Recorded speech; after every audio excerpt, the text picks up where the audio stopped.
4 दिन पहले तक बिहार के मुख्यमंत्री नीतीश कुमार का बॉडी लैंग्वेज यानी हाव भाव ऐसा था मानो उन्होंने देश पर फतह कर लिया हो। चेहरे पर तैरती मुस्कुराहट, चलने का तरीका भी जुदा, लेकिन पिछले शुक्रवार से चेहरे का रंग उड़ा और रौनक गायब लग रही है। शुक्रवार यानी 2 जून से पहले नीतीश कुमार इस फील गुड में थे कि 12 जून को वो देश भर के छा जाने वाले हैं।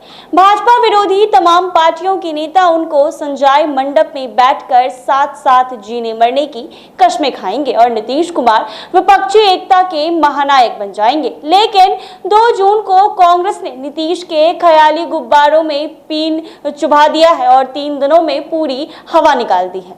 दरअसल 2 जून को कांग्रेस के महासचिव जयराम रमेश ने बयान दिया है कि विपक्षी एकता की बैठक में पार्टी का कोई नेता नहीं जाएगा, लेकिन कौन नेता जाएगा ये तय नहीं है। इसका मतलब साफ था कि राहुल गांधी और पार्टी अध्यक्ष मल्लिकार्जुन खड़गे बैठक में शामिल नहीं होंगे। 3 जून को पटना में बिहार कांग्रेस अध्यक्ष अखिलेश प्रसाद सिंह ने साफ साफ कह दिया था कि राहुल और खड़गे में से कोई बैठक में नहीं आएगा, जबकि जदयू और राजद के नेता कह रहे थे कि राहुल गांधी से पूछकर ही तो 12 जून को बैठक रखी गई थी। राहुल गांधी ने खुद कहा था कि वो 10 जून को विदेशी दौरे से भारत लौट आएंगे और 12 जून को पटना आएंगे।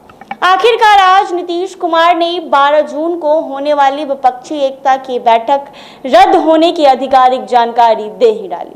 वैसे नीतीश कुमार कह रहे हैं कि बाद में बैठक की तिथि तय की जाएगी, लेकिन हम आपको पूरी जानकारी दे रहे हैं कि विपक्षी एकता पर बैठक होने की अब कोई संभावना नहीं दिख रही है। विपक्षी एकता के सुरताल के पीछे नीतीश कुमार से लेकर ममता बनर्जी और अरविंद केजरीवाल के इरादों को समझ रही कांग्रेस सतर्क हो गई है।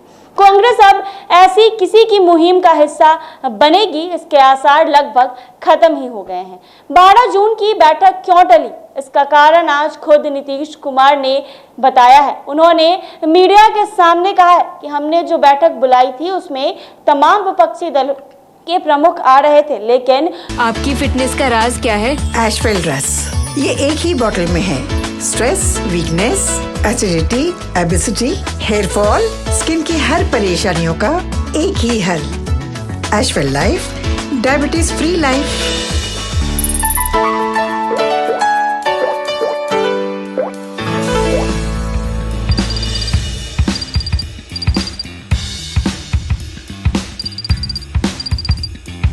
कांग्रेस के प्रमुख नहीं आ रहे थे।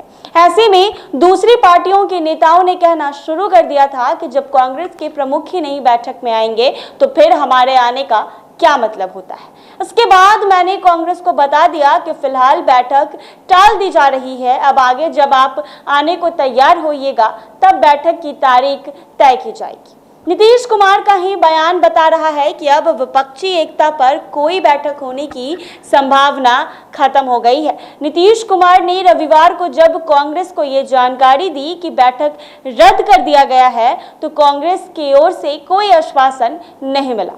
कांग्रेस ने ये नहीं कहा कि राहुल गांधी या मल्लिकार्जुन खड़गे आगे किसी बैठक में आने की स्वीकृति देंगे।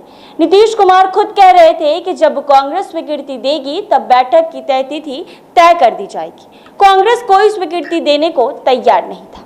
दरअसल कांग्रेस विपक्षी एकता के बहाने हो रहे खेल को समझ रही है। बिहार के मुख्यमंत्री नीतीश कुमार जब कांग्रेस के पास विपक्षी एकता का फॉर्मूला लेकर गए थे तब उन्होंने ये भरोसा दिलाया था कि वो ममता बनर्जी, अखिलेश यादव, अरविंद केजरीवाल, नवीन पटनायक जैसे नेताओं को इस बात के लिए राजी कर लेंगे वो अपने प्रभाव वाले राज्य में कांग्रेस से समझौता करे और उसे सम्मानजनक सीट दे दे, लेकिन ऐसा कोई मैसेज नहीं आया। नवीन पटनायक बात करने तक को तैयार नहीं हुए और ममता बनर्जी ने 12 जून की बैठक से पहले बंगाल में कांग्रेस का एकमात्र विधायक को तोड़कर अपनी पार्टी में मिला लिया। जब उनसे पूछा गया कि विपक्षी एकता की कोशिशों के बीच उन्होंने ऐसा क्यों किया तो ममता बनर्जी ने कहा कि बंगाल में उनकी मजबूरी है, वो राष्ट्रीय स्तर पर कांग्रेस के साथ रहेंगी। यानी ममता बनर्जी बंगाल में कांग्रेस को डैमेज करेंगी और उन राज्यों में समर्थन करेंगी जहां उनका कोई आधार नहीं है। कांग्रेस के एक बड़े नेता ने बताया है कि ममता बनर्जी ने ही राहुल गांधी और पार्टी के दूसरे प्रमुख नेताओं की आंखें खोली हैं।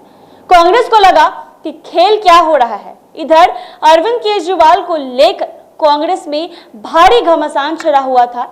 पंजाब, दिल्ली से लेकर गुजरात और गोवा जैसे राज्य को कांग्रेस की इकाइयों ने आला कमान को साफ कह दिया था कि अरविंद केजरीवाल से कोई समझौता नहीं किया जा सकता है। पंजाब कांग्रेस ने तो अरविंद केजरीवाल को प्लेग जैसा खतरनाक महामारी करार दिया था। इन राज्य के कांग्रेस नेताओं ने अपने आला कमान को बता दिया था कि अगर अरविंद केजरीवाल से समझौता किया गया तो फिर पार्टी पूरी तरह से साफ हो जाएगी। नीतीश कुमार समेत विपक्षी एकता की मुहिम में शामिल ममता बनर्जी, अखिलेश यादव और अरविंद केजरीवाल का प्लान था कि कांग्रेस को देश में सिर्फ 250 लोकसभा सीटों पर लड़ने के लिए कहा जाए, बाकी सीटें वह क्षेत्रीय पार्टियों के लिए छोड़ दे। जबकि पिछले लोकसभा चुनाव में देश में ऐसे तकरीबन 350 सीट थी जहां कांग्रेस पहले या दूसरे नंबर पर था। कांग्रेस देश भर के 350 सीटों से कम पर लड़ने की हरगिज तैयार नहीं है। कांग्रेस के एक और नेता ने बताया है कि पार्टी आलाकमान को यह समझ में आ गया है कि विपक्षी एकता की मुहिम उसे कई राज्य से पूरी तरह से आउट करने की कवायद है। अगर कांग्रेस बंगाल, उत्तर प्रदेश, बिहार जैसे राज्य में 1-2 सीटों पर चुनाव लड़ेगी तो उस राज्य से उसका साफ हो जाना तो तय ही है। ये वो राज्य है जहां कांग्रेस कई दशकों तक राज करती आई है। कांग्रेस का मकसद अपने पुराने वोट बैंक को हासिल करने का है, ना कि किसी क्षेत्रीय पार्टियों के लिए अपना जनाधार कुर्बान कर देने का है। लोकसभा चुनाव में क्षेत्रीय पार्टियां कांग्रेस के जनाधार पर फैसला काटेगी और फिर विधानसभा चुनाव में कांग्रेस का ही साथ छोड़ देगी। कांग्रेस ऐसी कुर्बानी देने को कतई तैयार नहीं है। ऐसे ही तमाम अपडेट्स के लिए बने रहें NBC 24 पर।